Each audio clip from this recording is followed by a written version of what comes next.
In an ideal world, all data would be stored in easy-to-use formats, like comma-separated or Excel files. In reality, that's hardly ever the case.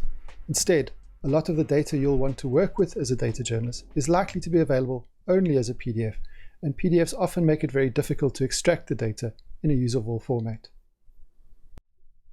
Take, for example, this PDF file. This is a weekly report on the state of the Vaal Dam here in South Africa. There's a lot of information on this one-page document, and most of it is in the form of a table. The problem is that it is very difficult to copy and paste the information out of this PDF and into a spreadsheet.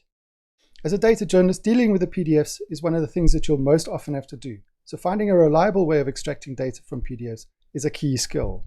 There are many online services and apps that offer to extract data from PDFs, and each has its strengths and weaknesses. But one of the best tools for extracting tables from PDFs in our experience is Tabula. Tabula is an open source application that runs on Windows, Mac OS, or is available as source code from GitHub. You can download a copy of Tabula from the tabula.technology site. When you first run Tabula, you'll notice that it runs inside a browser window. It creates its own server and then loads the application from a local address that looks something like this. So let's try and extract some data from a PDF. The first thing you want to do is open your PDF file. Click on Browse so that you can find the water PDF that I showed you earlier. Once I found my file, I click on Import to load the file into Tabula. This can take a couple of seconds or even longer depending on the file size you're opening. My file is just one page long, but you could also open up a file with multiple pages. Once the file is loaded, Tabula will open it. On the left-hand side, there will be thumbnails for each of the pages in your PDF document. Mine has one page, but if your file has more than one page, there will be thumbnails for each of those. In the main window is a full-sized version of my document. Tabula has an option to auto-detect the tables, which you can access by clicking on the auto-detect button.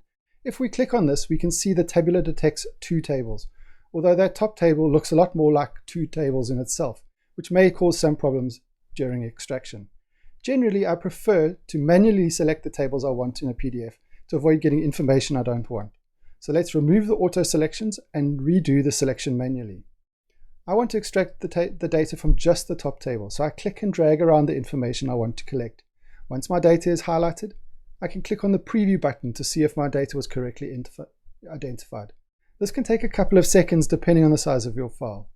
As you can see from the preview, Tabula has picked up the table perfectly, with all my columns exactly as they were in the PDF. Once you're happy with the preview, you can export the data to a file.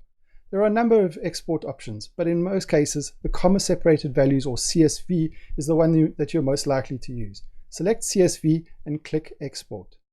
This will download a copy of the data to your Downloads folder. I've already got a copy of the file in one of my folders, so I open that folder up and right-click on the file to open it with, in my case, LibreOffice, a free Office suite. You could also open the file in a text editor, or Microsoft Excel, or even as a Google spreadsheet. I select LibreOffice and then click on the default import options, and a couple of seconds later my data is opened as a spreadsheet. From here I can sort the data, make a chart, or add it to other data about the Vaal Dam to make a bigger data set.